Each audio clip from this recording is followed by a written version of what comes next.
Tamil reports நண்பர்களுக்கு வணக்கம். இன்றைய நிகழ்ச்சியில தோழர் கல்கி கோபிநாத் அவர்கள் இணைந்திருக்கிறார் மை சென்னையில இருந்து. தோழர் வணக்கம். தோழர் ராகுல் காந்தி அவர்களுடைய பாரத் ஜோடா நீதி யாத்திரை அதனுடைய பாப்புலாரிட்டி நாளுக்கு நாள் பெருகிக்கிட்டு வருது. பாஜக அதை பொறுக்க முடியாம அசாம் மாநிலத்துல அவருடைய ஊர்வலத்தப்ப கல்லறி இதுல ஈடுபட்டு இருக்கிறாங்க, வாகனங்களை சேதப்படுத்தி இருக்கிறாங்க. இப்ப பாத்தீங்கன்னா ஜெய் ஸ்ரீராம் மோடி வாழ்க அப்படிங்கிற மாதிரி கோஷங்கள் எழுப்பி இருக்கிறாங்க. அதை பார்த்து ராகுல் காந்தி அவர்கள் பிளையிங் கிஸ் கொடுத்திருக்கிறாரு. தொடர்ந்து மீடியாக்கள் ராகுல் காந்தி அவருடைய ஆக்டிவிட்டி எல்லாம் புறக்கணிக்கிற அளவுக்கு தான் இன்னைக்கு கோடி மீடியாக்கள் நடந்துட்டு இருக்கு. அது எல்லாத்தையும் மீறி சோசியல் மீடியா மூலமா மக்கள் மத்தியில ராகுல் காந்தி ரீச் ஆகுறாரு. அவருடைய ஊர்வலம் முழுக்க ஜனக்கூட்டம் அப்படியே நிரம்பி வழியிறத பார்க்க முடியுது.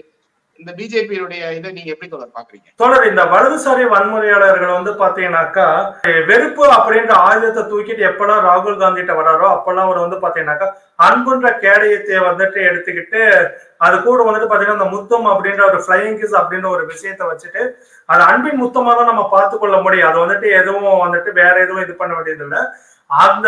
அதையே இதை பயன்படுத்தி அவர் தடுத்துட்டு இருக்கிறார் அப்படின்னு தான் பார்க்க வேண்டியது இருக்குது. அறிவுள்ளவர்கள் புரிந்து கொள்ள வேண்டும் ராகுல் காந்தி எதற்காக இந்த யாத்திரையை நடத்துகிறார் அப்படின்றது. அறிவுள்ளவனுக்கு புரியும், அறிவில்லாதவனுக்கு கண்டிப்பா புரியாது. முக்கியமா வலதுசாரிகளுக்கும் சங்கிகளுக்கும் புரியாது. நரேந்திராவுக்கு தெரியும் ஏன் இந்த இது, ஏன்னா நரேந்திராவுக்கு அறிவு இருக்கு. அதனால நரேந்திராவுக்கு புரியும், நிர்மலா சீதாராமனுக்கு புரியும், அமித்ஷாவுக்கு புரியும். ஆனா கண்டிப்பா கீழே இருக்க எந்த அண்ணாமலை போன்ற அர்ஜுன் சம்பத் போன்ற அடியாட்களா இருக்கக்கூடிய சங்கிகளுக்கு இது புரியாது. ராகுல் காந்தி யாருக்காக நடக்கிறார், யாருக்காக பேசுகிறார், யாருக்காக செயல்படுகிறான்னு தெளிவாகவே தெரியும். இந்த மக்களுக்காக. அதாவது தன்னுடைய பாரத் ஜோடா யாத்திரை நடத்தும் போது அவர் சொன்னாரு, வெறுப்புணர்ச்சி நிறைந்த சந்தையில் நான் அன்பை விதைக்க ஆசைப்படுகிறேன் அப்படின்னு சொல்லிட்டு அவர் தன்னோட நடைபயணத்தை தொடங்க ஆரம்பிச்சாரு. இன்னைக்கு அந்த நடைபயணத்தை அன்பை விதைத்து கொண்டிருந்த அந்த நடைபயணத்தில் நீதியையும் கேட்டு சென்று கொண்டிருக்கிறார். ஒட்டுமொத்த இந்திய மக்களுக்காகவும் ஒன்றிய பிரதமர் நரேந்திரா வஞ்சிக்கப்பட்ட ஒட்டுமொத்த இந்திய மக்களுக்காகவும் இந்த நீதியை கேட்டு இது பண்ணிட்டு இருக்காரு. அது மணிப்பூர் பெண்களுக்கான நீதின்னு பார்க்காம ஒட்டுமொத்த இந்திய மக்களுக்கான நீதியா பார்த்தோம்னாக்கா நாம எடுத்துக்கொள்ள முடியும். இதை புரியாத கோழைகள் செஞ்சுட்டு தான் இருப்பாங்க இந்த மாதிரி தாக்குதல்களை. ஆனா ராகுல் காந்தி அவர்கள் பாத்தீங்கன்னா ரொம்ப மெச்சூர்டா ஒரு தலைவன் எப்படி உருவாகுவான் அப்படின்றதுக்கு எடுத்துக்காட்டு ராகுல் காந்தி தான். பாடத்தை கற்றுக்கொண்டே இருக்கிறவன் தான் தலைவன். அதை கற்றுக்கொள்ளாம தேங்கி நிற்கின்ற நரேந்திரா போன்ற சாக்கடைகளுக்கான இருக்கான். ஆனா ராகுல் காந்தி இன்னைக்கு ஒரு மிகப்பெரிய தலைவரா நிஜமா சொன்னாக்கா மனசுக்குள்ள எல்லாத்தோட மனசு சிம்மாசனம் போட்டாருன்னு தான் சொல்லணும். இல்லைன்னா பாத்தீங்கன்னாக்கா எதிரிகள் அதனாலதான் கல்ல அடிக்கிறான் ராகுல் காந்தி. இப்ப அண்ணாமலை தெருவா அடக்குறாரு, கூட்டம் கூடுதுன்னு சொல்றாங்களே, யாராவது கண்டுக்கிறாங்களா? அண்ணாமலையோட நடைபயணத்தை எவனா கண்டுக்கிறானா? எவனும் கண்டுக்கலாம். ஆனா நடக்கும். இப்ப என்னன்னாக்கா 2-3 நாளுக்குள்ள அண்ணாமலை கூட்டத்தான் நிச்சயம் ஏதாவது ஒரு கல்லு பிறக்கும். அது இவனுங்களே செட் பண்ணி பண்ணுவானுங்க. பண்ணிவிட்டு பாத்தீங்கன்னாக்கா ஏன்னா நடைபயணமே காப்பி தானே, எல்லாத்தையும் காப்பி அடிச்சு பண்ணக்கூடிய அண்ணாமலை இதையும் பண்ணுவோம் தன்னோட பப்ளிசிட்டிக்காக தான் பார்க்க வேண்டியிருக்குது. அதனால அது இல்ல. ராகுல் காந்தி ரொம்ப மெச்சூரா நடந்துக்கிறாரு. அது இவங்களுக்கு பொறுக்கல. எது எப்படினாலும் சரி ராகுல் காந்தியோட செயல்பாடுகள் உண்மையிலே வரவேற்கத்தக்கதா இருக்குது. அவர் அன்பை மட்டுமே விதைத்து கொண்டு சென்று இருக்கிறார். அந்த அன்பு தேர்தலில் செடியாகவது வளர்ந்தால் நமக்கு சந்தோஷம் தான். விருட்சமாகவில்லையானா பரவாயில்ல, ஒரு செடிகளாக வளர்ந்துட்டோம், பின்னாளில் அது வனமாக மாறட்டும். ராகுல் காந்தி அவர்களுடைய உயிருக்கு ஏதோ அச்சுறுத்தல், அப்புறம் இந்த வெறிச்சம் செடி அப்படின்னு சொன்ன மாதிரி இப்ப கர்நாடகா தேர்தல்ல இருக்கிற எல்லா அதிகார பலம், பண பலம், இடி, இன்கம் டாக்ஸ் எல்லாத்தையும் மீறி, அது போக பாத்தீங்கன்னா 1.5 லட்சம் பேர் ஐடி விங்ல மட்டும் பாஜக காரங்க பயன்படுத்தினாங்க இந்த பொய் செய்தி வதந்தியை பரப்புறதுக்கு. இது எல்லாத்தையும் மீறி தான் ராகுல் காந்தியோட யாத்திரை தான் காங்கிரஸ் அந்த மாநிலத்துல வெற்றி பெற உதவி செஞ்சுன்னு சொல்றாங்க. சோ இப்ப நாடாளுமன்ற தேர்தலுக்கு இந்த பாரத் ஜோடா நீதி யாத்திரை பாஜக ஆளக்கூடிய மாநிலங்கள்ல இன்னைக்கு ஒவ்வொரு நாளைக்கும் பாத்தீங்கன்னா மக்களுடைய ஆதரவு பெருகிக்கிட்டே வருது. அது ஒரு பக்கம். இப்போ ஆதரவு பெருகிட்டு வர்ற நேரத்துல அவருடைய உயிருக்கு அச்சுறுத்தல் வருமா இந்த பாஜக காரங்களால அப்படிங்கிற ஒரு கேள்வி வருது. அந்த கோணத்தை நீங்க எப்படி பாக்குறீங்க? தோழர், அந்த ஒரு முட்டாள்தனத்தை பாஜக தலைமையில் RSS தலைமையில் கண்டிப்பா செய்யாது தோழர். தேர்தல் நேரத்தில் அது செய்தால் கண்டிப்பா எதிர்கட்சி தலைவர்கள் மீது ஏதாவது செஞ்சாக்கா கண்டிப்பா அது அவங்களுக்கு நெகட்டிவா இருக்கும் அப்படின்றது அவங்களுக்கு தெளிப்படையா தெரியும். அதனால கண்டிப்பா ராகுல் காந்திக்கு வந்துட்டு கண்டிப்பா இந்த தலைமைகளால் ஆபத்து வர்றதுக்கு வாய்ப்பு கிடையாது. ஆனா ராகுல் காந்தியை நம்பி போகின்ற மக்கள், அவர் பின்னால் திரண்டு இருக்க மக்கள் மேல இந்த மாதிரி வன்முறைகள் நடத்தப்படும். மக்கள் மேல வந்து சாமானிய மக்கள் மேல வந்துட்டு ஒரு கல்லடி பட்டு ஒருத்தனுக்கு வந்துட்டு இதாயிடுச்சுன்னு வச்சுங்க, அவன் ஒரு 10 நாள் வீட்டுல ரெஸ்ட் இருந்தானா அவன் பொழப்பு என்ன ஆகும் இல்லைங்களா? ஒரு கல்லடி பட்டு ஒருத்தன் மண்டை உடைஞ்சிச்சுன்னா 10 நாள் வீட்டுல ரெஸ்ட் இருக்க வேண்டிய சூழல் வந்துருச்சுன்னா அதுக்கு என்ன ஆகும்? அவனுடைய குடும்பத்தோட பொருளாதார சூழல் என்ன இருக்கும் அப்படின்ற ஒரு பிரச்சனையில வந்துட்டு அது வந்துட்டு இதாகும். அந்த மக்கள் திரட்சி தன்னார்வம், அதாவது வந்துட்டு மக்களா தானா சேர்ந்து போய் மக்கள் வந்துட்டு அவர் பின்னாடி போயிட்டு இருக்கிறத தடுக்கிற வேலைகளை தான் வந்துட்டு இந்த மாதிரி செய்வாங்க. உயிருக்கு அச்சுறுத்தல் வந்துட்டு கண்டிப்பா இவர்களால் இந்த தேர்தல் சமயத்தில் ஏற்படுறதுக்கு எனக்கு வந்துட்டு வாய்ப்பில்லாத இந்த தலைமைகளால் கண்டிப்பா ஏற்பட வாய்ப்பு இல்லை அப்படின்றத நான் நம்புறேன். அப்புறம் நீங்க சொல்லி இருந்த மாதிரி வந்துட்டு தேர்தலில் இது வந்து பயன்படுமா அப்படின்னு கேட்டாக்கா அது காங்கிரஸ் கையில தான் இருக்குது. நான் சொன்ன மாதிரி விதையை விதைத்திருக்கிறார் ராகுல் காந்தி, அன்பு என்ற விதைய, அதை செடியவாவது வளர விடுங்கன்னு நம்ம கேட்கிறோம். நீங்க அந்த மனவாக்கள் எல்லாம் அந்த செடியை வளர விடுங்கன்னு தான் கேட்கிறோம். ஆனா எங்க இவங்க அந்த சாஃப்ட் இந்துத்துவன்ற பேர்ல எப்படி இப்ப நடந்த 5 மாநில தேர்தல் 4 மாநிலத்தை மண்ணக்க விட்டாங்களோ அந்த மாதிரி அது அந்த விதைகள் மேல அமிலத்தை ஊற்றிடுவாங்களோ, இந்த சாஃப்ட் ஹிந்துத்துவன்ற அமிலத்தை ஊற்றிடுவாங்களோன்ற ஒரு பயம்தான் நமக்குள்ள இருக்குது. ராகுல் காந்தியின் உழைப்பு வந்துட்டு வீணடிக்கப்படுகின்றது அப்படின்றத வந்துட்டு முதல்ல வந்துட்டு தெளிவா காங்கிரஸ்ல இருக்க தலைவர்கள் வந்து தெளிவா புரிஞ்சுக்க வேண்டியிருக்கு. அடுத்து இந்த கூட்டணி கட்சிகள்ல இருக்கவங்களே புரிஞ்சுக்க வேண்டிய அவசியம் இருக்குது. ஏன்னா வந்துட்டு பாத்தீங்கன்னா இன்னைக்கு தமிழ்நாடு மட்டும்தான் இந்தியா கூட்டணி வந்துட்டு ஒரே கருத்தியலோட இயங்கிட்டு இருக்குது. ஏன்னா இது சித்தாந்த தெளிவோட இது பண்ணிட்டு இருக்கிறாங்க. பாஜகவை தமிழ்நாடு சித்தாந்தமா இங்க இருக்க எதிர்கட்சிகள், ஆனா வட மாநிலம் இருக்க எந்த கட்சியும் அதை அரசியலா எதிர்க்கிறதுனாலதான் இந்த மாதிரியான இன்னைக்கு வரைக்கும் பாத்தீங்கன்னா இந்த பிரச்சனைகள் போய்கிட்டே தான் இருக்கு. தொடர்ந்து விமர்சனங்களுக்கு மேல விமர்சனம் மாறி மாறி வச்சிட்டு இருக்காங்க. கொஞ்சம் இவர்கள் புத்தியோடு செயல்பட வேண்டிய காலம் இது. கொஞ்சம் விட்டாலும் கூட்டணி கலையும், கூட்டணி கலைந்தால் பாஜகவுக்கு லாபம் அதிகம், அதுதான் சொல்ல வேண்டி இருக்குது. மற்றபடி ராகுல் காந்தியின் உழைப்பை வீணடிப்பது காங்கிரஸ் தான், அது வெளிப்படையா சொல்ல. வடமாநில காங்கிரஸ் தலைவர் ராகுல் காந்தியின் உழைப்பை தேவையில்லாம வீணடிக்கிறாங்க, அது வந்து வெளிப்படையா தெரியுது. ராமர் கோவில் திறக்க இருக்கிறாங்க, விமரிசையா ப்ரொமோஷனல் ஈவெண்ட் எல்லாம் போயிட்டு இருக்கு. ஒரு கோவில் பக்தி அப்படிங்கிறத தாண்டி ஒரு வியாபார பொருளா மாறிட்டு வர்றத பார்க்க முடியுது. நிர்மலா சீதாராமன் வந்து தமிழ்நாடை குறிச்சு ஒரு அவதூறை சொல்லியிருக்கிறாங்கன்னு சேகர் பாபு அவர்கள் கருத்து சொல்லியிருக்கிறாங்க. தமிழ்நாடு அரசு வந்து ராமர் கோவிலுடைய அந்த ஒளிபரப்பை வந்து தடுக்குது, சிறப்பு பூஜை செய்யறத தடுக்குதுன்ற ஒரு கருத்தை சொன்னதாக அது ஒரு போர் போயிட்டு இருக்கு. இதை எப்படி தொடர் பாக்குறீங்க? தொடர் ரெண்டு விஷயம் வந்து பாத்தீங்கன்னாக்கா 2 விதமான பிரச்சனை இதுல வந்து கிளப்புறாங்க தொடர். ஒண்ணு வந்து பாத்தீங்கன்னாக்கா இந்த ராமர் கோயில் சம்பந்தப்பட்ட சிறப்பு வழிபாடுகளை தடுக்கிறாங்கன்னு சொல்லிட்டு இந்த பிரச்சனைக்கு வந்துட்டு போட்டிருந்தாங்க. அது வந்து பாத்தீங்கன்னாக்கா ஓப்பனா சொல்லணும்னாக்கா இப்போ ஒரு ஆகமப்படியே சொல்றேனே, சிவாகமம் இருக்கிற இடத்துல வந்துட்டு போயிட்டு நீங்க வந்துட்டு முருகனை பத்தி கூட பாட முடியாது, புரியுதுங்க? சிவன் கோயில்கள்ல நீங்க அதுக்கு ஆகம இடம் கொடுக்காது. சரி, நான் என்ன கேக்குறேன்னாக்கா தில்லை நடராஜர் கோயில்ல வந்துட்டு இவங்க ஜெய் ஸ்ரீராம் சொல்லிட்டு பஜனை பண்ணுவாங்களா? நாளைக்கு விட்டுருவானுங்களா தீட்சிதர்கள்? கோயில் தானேங்க, கோயில் திறப்பு தானே. மற்ற கோயில்கள் வந்துட்டு ஸ்கிரீனிங் பண்ணு, நீ சிறப்பு பூஜை பண்ணுன்னு சொல்றியே, தில்லை நடராஜர் கோயில பண்ண விட்டுருவானுங்களா முதல்ல தீட்சிதர்கள்? அவன் தனி ஆகமம் வச்சிருக்கிறான். ஒவ்வொரு கோயிலுக்கும் அந்த ஆகமத்தை படிதான் இது பண்ண, எல்லா கோயிலும் இது பண்ண முடியாது.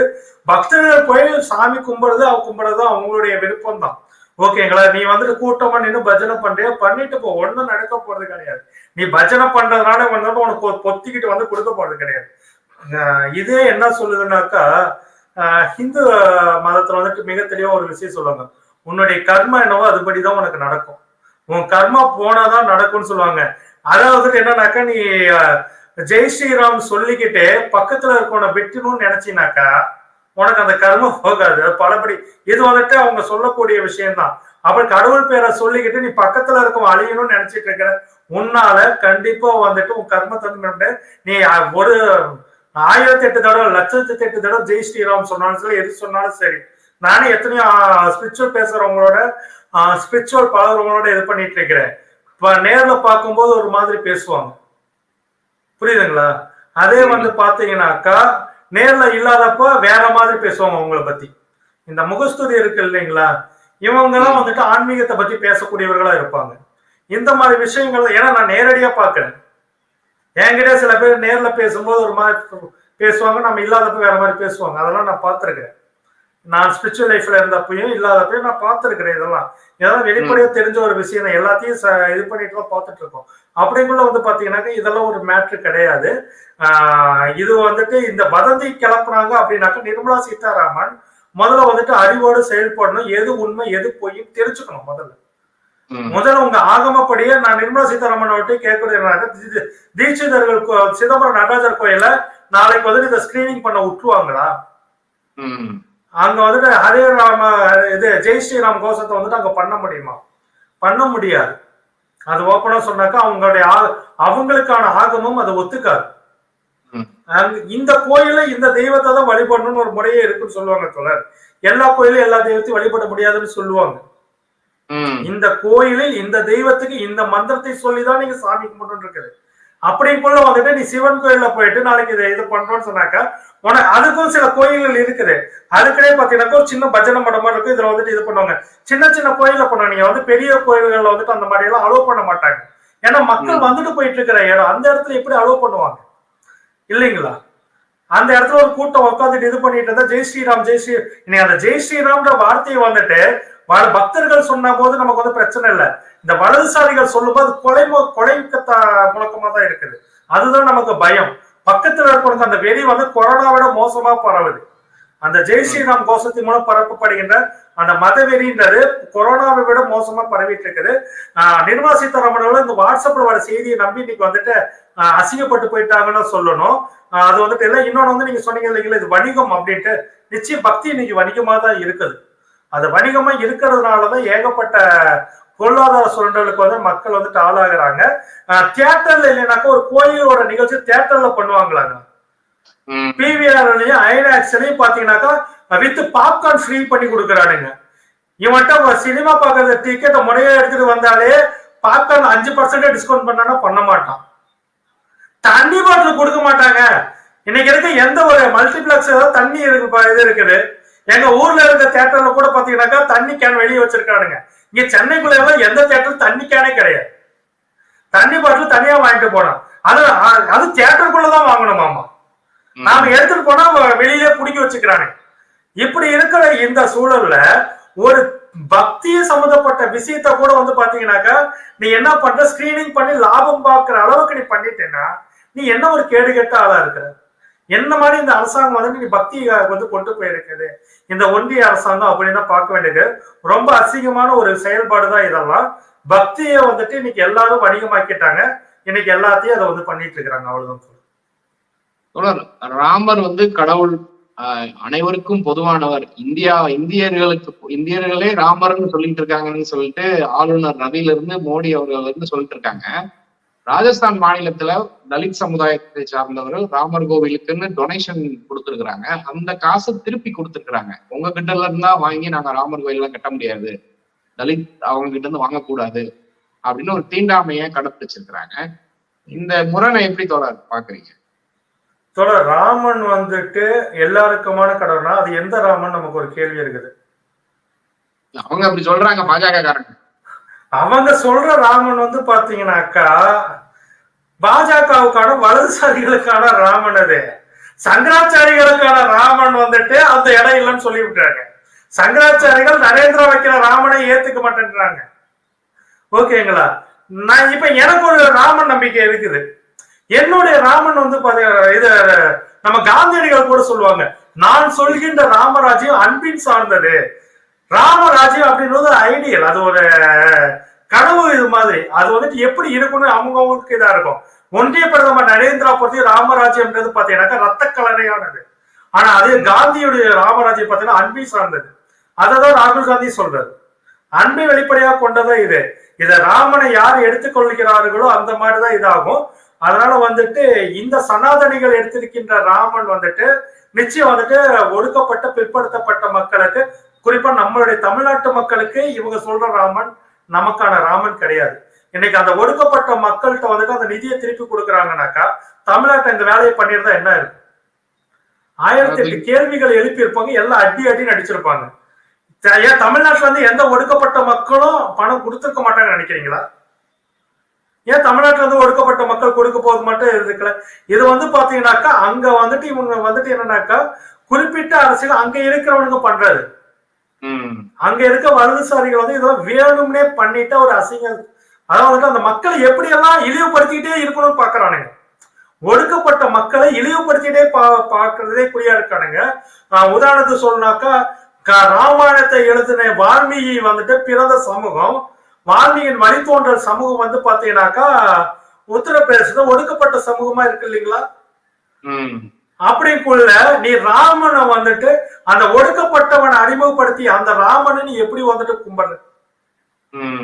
ஒடுக்கப்பட்டவன் காசு வேணானாக்கா இதாகுதுன்னு சொல்லிட்டு இன்னைக்கு வரைக்கும் சொல்றேன் தொடர். மந்திராலயத்துல வந்து பாத்தீங்கன்னாக்கா ஒரு ராகவேந்திராவுடைய மந்திராலயத்துல கடுகு வந்துட்டு ஒடுக்கப்பட்டவர்களுக்கு இருந்து வாங்குவாங்க.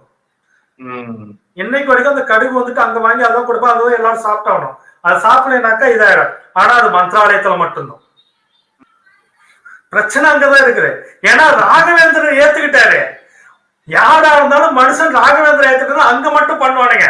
அங்க போற அதே பார்ப்பனர்கள் வேற இடத்துல வந்து ஒரு ஒடுக்கப்பட்ட வீட்டுல சாப்பிடறானா சாப்பிட மாட்டோம். ஓகேங்களா? இதுதான் இங்க பிரச்சனை. இவனுங்களை பொறுத்த வரைக்கும் என்னன்னாக்கா சாமி கிட்டே நடிக்கிற கேடுகட்ட ஜென்மம் இந்த சனாதனிங்க. சாமி கிட்ட கூட நடிக்கிறானுங்க. நமக்கு அதுதான் கொடுமையா இருக்குது. எந்த ஒரு சனாதனியா நீங்க பாத்தீங்கன்னாக்கா ஒடுக்கப்பட்ட பிற்படுத்தப்பட்ட மக்கள் வாழ்ற பகுதிகளை போய் குடியிருந்திருக்காங்க. ஒரு நாள் வாழ்ந்திருக்கான அந்தாண்ட அவங்க வீட்டுல தண்ணி குடிச்சு நீங்க பாத்திருக்கீங்களா? எச்சராஜால போனாருங்களா? எத்தனை தேர்தல் பிரச்சாரம் போயிருக்கிறாங்க?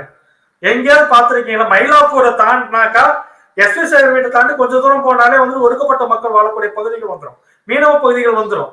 அந்த இடங்களை இவங்க தண்ணி வாங்கி குடிச்சிருப்பாங்களா? இல்லையே, அப்படிதானே இருக்கு. அதனால இவங்க சொல்ற ராமனும் நாம சொல்ற அதாவது இவங்க சொல்கின்ற ராமனும் நம்மளுடைய மக்கள் நம்புகின்ற ராமனும் வேற வேற. இவங்களுடைய ராமன் நம்மளுடைய ராமன் இல்லை. நம்மளுடைய ராமன் அப்படின்னு சொன்னா நம்ம பெருசு ராமசாமி தான். இவங்களுடைய ராமசாமி இல்ல, நம்ம பெருசு ராமசாமி தான் நமக்கு ராமன். அவர் சொல்ற ராமராஜ்யம் தான் சரி. ஏன்னா எல்லா மக்களுக்கான இது. ராமன் ஆண்ட போது கூட அந்த நாட்டுகளில் வந்துட்டு இதை கூட சொல்லுவாங்க. ராமன் ஆண்ட போது கூட அயோத்தியில் பல கொடுமைகள் நடந்திருக்குது. சீதைக்கே கொடுமை நடந்தப்பட்டது. எவனோ ஒரு குடிகாரர் சொன்னான்னு சொல்லிட்டு சீதை கர்ப்பவதியான சீதையை வந்துட்டு ராமன் காட்டுக்கு அனுப்பிட்டான். ஆனா ஒடுக்கப்பட்ட சமூகத்தை சேர்ந்தவன் தேய்த்து கொடுத்த ராமனின் செருப்பு அந்த சிம்மாசனத்துல இருந்தது பாத்தீங்களா? அன்னைக்கு எந்த மக்களுக்கு எந்த பிரச்சனையும் வரல. புரியுது? பிரச்சனை எங்கன்னாக்கா இது ரொம்ப லாஜிக்கான ஒரு விஷயம். அழகா மணிவண்ணன் ஆண்டாளுடைய படத்துல மிக தெளிவா சொல்லுவாங்க, உங்க ராம ஆட்சி காலத்துல கூட மக்கள் கஷ்டப்பட்டாங்க, எங்க செருப்பு ஆண்ட ஆட்சி காலத்துல வந்துட்டு எதுவுமே பண்ணலான்றாங்க. ரொம்ப தெளிவான ஒரு அரசியல் இதெல்லாம். அதனால வந்துட்டு பாத்தீங்கன்னாக்கா இவர்கள் வந்துட்டு பண்றது ராமனின் பேரில் சல்லித்தனம். அந்த சல்லித்தனத்துக்கு வந்துட்டு இதெல்லாம் பண்ணிட்டு இருக்கிறாங்க. சனாதனம் இதனாலதான் ஒழிக்கப்படும் உதயநிதி சொன்னாரு. இப்பவும் சொல்றாங்க. பீகார் கோர்ட்ல வந்துட்டு ஏன் சனாதனம் ஒழிக்கப்படுன்றது இன்னைக்கு 2 சாட்சிகள் நம்ம கிட்ட இருக்கு. இதை 2 அஃபிடவிட்ல கொடுத்தாலே இது வந்துட்டு இதாயிடும். பாப்பா இது என்ன பண்றாங்க. கண்டிப்பா தொடர்ந்து பேசுவாங்க. நன்றி தோழர். நன்றி தோழர்.